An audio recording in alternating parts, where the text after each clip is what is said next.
నమస్కారం. ఆర్వీఆర్ టీవీకి స్వాగతం. సంస్కృతి సాంప్రదాయాలకు ప్రతీక సంక్రాంతి పండుగ. పుడమి తల్లి పసిడి పంటలతో ప్రకృతమ్మ పచ్చదనాన్ని సింగారించుకొని ప్రతి ముంగిలి ముగ్గులతో మెరిసిపోతూ వచ్చే పండుగే సంక్రాంతి పండుగ. భోగి, సంక్రాంతి, కనుమ, ముక్కనుమ ఇలా ఆ వారం రోజులు పండుగే. ఈ రోజున పెద్దల పండుగను కూడా అంటూ ఉంటారు. అసలు అదేంటి? సంక్రాంతి పండుగ ఈసారి 2026లో ఏమేమి చేయాలి అనే ఆసక్తికరమైన విషయాలను తెలిపేందుకు మన స్టూడియోలో జ్యోతిష్య పండితులు, ఆధ్యాత్మికవేత్త బ్రహ్మశ్రీ డాక్టర్ సివిబి సుబ్రహ్మణ్యం గారు ఉన్నారు. ఆయన అడిగి మరెన్నో వివరాలు తెలుసుకునే ప్రయత్నం చేద్దాం. నమస్కారం గురువుగారు. నమస్కారం. గురువుగారు, సంక్రాంతి పండుగ రాబోతుంది. మనకి సంక్రాంతి పండుగ రాబోతున్న వేళ అందరూ ఏమనుకుంటారంటే ఇదొక పండగ అనే అనుకుంటారు. కానీ దీనికి మకర సంక్రాంతి అని మనం పిలుస్తూ ఉంటాం కదా. అసలు మకర సంక్రాంతి అంటే ఏంటనేది చెప్పాలి. మనకు రాసులలో మకర రాశిలో సూర్యుడు ప్రవేశించే సమయాన్ని మకర సంక్రాంతి అనడం జరుగుతుంది. అయితే ప్రతి నెల కూడా మేషంలో, వృషభంలో ఇలా సంచారాలు ఉంటాయి, అంటే ప్రవేశాలు ఉంటాయి. వాటినన్నింటినీ కూడా సంక్రాంతులే అంటారు. కానీ మకర సంక్రాంతికి ఉన్న ప్రత్యేకత ఏంటి అంటే, సుమారుగా భీష్మాచార్యుని యొక్క కాలంలో కుంభరాశిలో సూర్యుడు ప్రవేశించిన సమయంలో ఉత్తరాయణం వచ్చేది. వరాహమిహిరుని కాలంలో మకర రాశి ప్రవేశము అంటే మకర సంక్రాంతి, ఉత్తరాయణ ప్రవేశము ఒకేసారి జరుగుతున్నాయి అనే విషయాన్ని పంచసిద్ధాంతికలో రాశారు. దీన్ని బట్టి మిగిలిన వాటికి ఉత్తరాయణం అనేది కలవట్లేదు, దీనికి కలుస్తోంది అనే భావనతో దీనికి ఎక్కువ ప్రాధాన్యం వచ్చింది. అంతేకాకుండా ఈ సమయంలో మనకి పంటలు వస్తాయి. ఎంత పుణ్యం వస్తుందని చెప్పినా డబ్బులు ఉండాలిగా చేతిలో, లేకపోతే ఎలా వాడుకుంటాడు. కాబట్టి పుణ్యం చేసేటందుకు ఉపకరించేటువంటిది ఒకటి. రెండోది ఏంటంటే, ప్రకృతిలో మనకు ఇవ్వడమే కనిపిస్తుంది, పుచ్చుకోవడం కనిపించదు. అలా ప్రకృతి ఇస్తూ ఉన్నప్పుడు ఆ ఇచ్చిన దాన్ని మనం మరల ప్రకృతికి ఇవ్వడం అనేటువంటిది దీంట్లో బాగా కనిపిస్తుంది. ఎందుకని లేకపోయినట్లయితే ఆరోగ్యం బాగుండదు.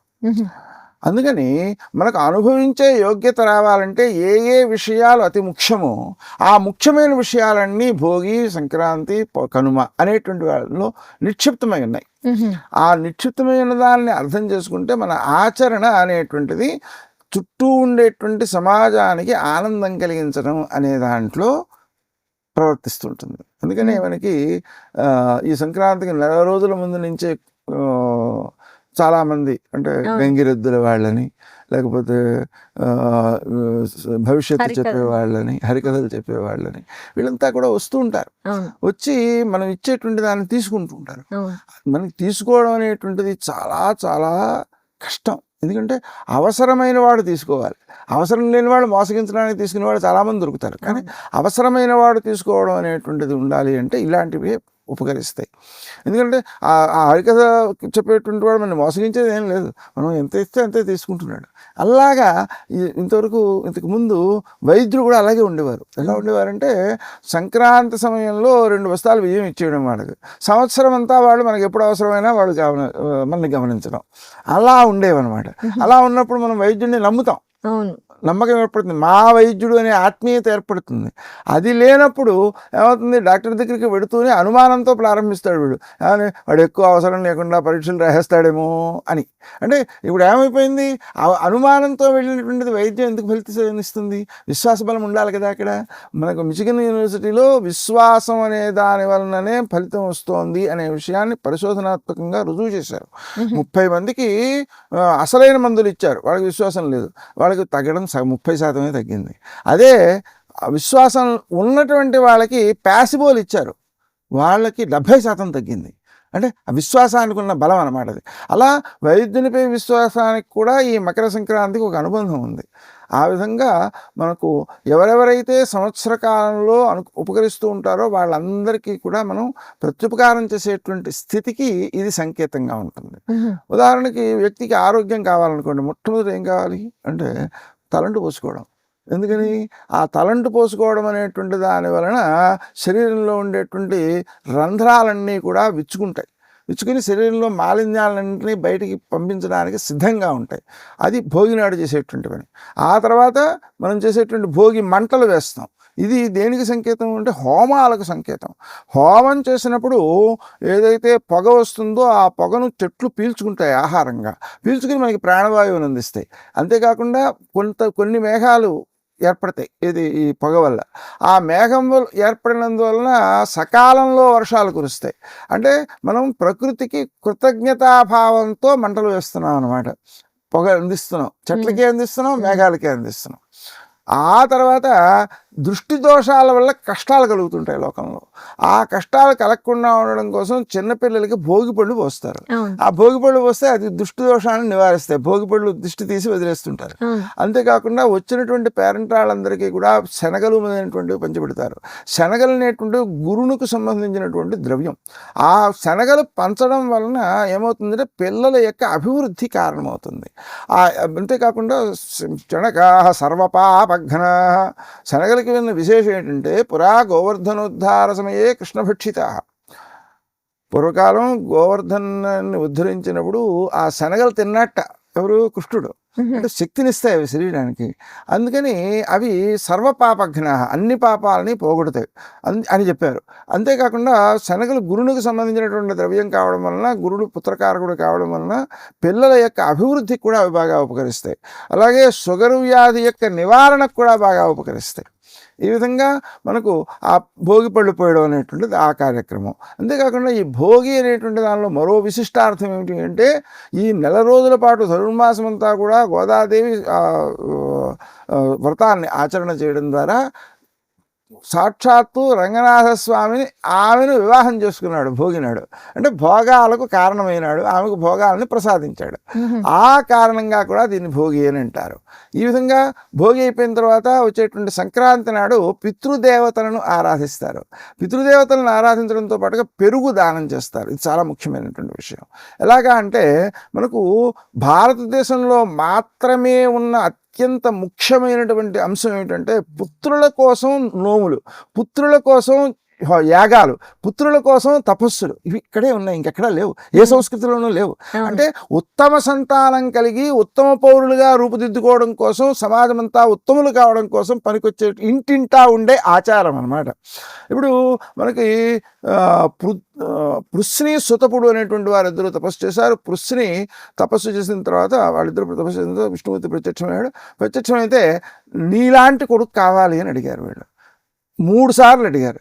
3 సార్లు అడిగితే 3 సార్లు నేను 3 సార్లు పుడతాను, నేనే పుడతాను, ఎందుకంటే నాలాంటి వాడు ఇంకోటి లేడు కాబట్టి అని చెప్పి మొట్టమొదటి పృశ్ని గర్భుడిగా పుట్టాడు. పుట్టిన వెంటనే తపస్సుకి వెళ్ళిపోయాడు. రెండో మాట వామనుడిగా పుట్టాడు. పుట్టిన వెంటనే పెద్దవాడిపై దానం పుచ్చుకుందుకు వెళ్ళిపోయాడు. మూడో వాడు కృష్ణుడిగా పుట్టాడు. పుట్టిన వెంటనే యశోద దగ్గరికి వెళ్ళిపోయాడు. అంటే పుత్రుడిని వీళ్ళు అడిగితే పుత్రుడు సిద్ధించాడు కానీ పుత్ర సౌఖ్యం సిద్ధించలేదు. అదే దూర్వాసుడు చెప్పాడని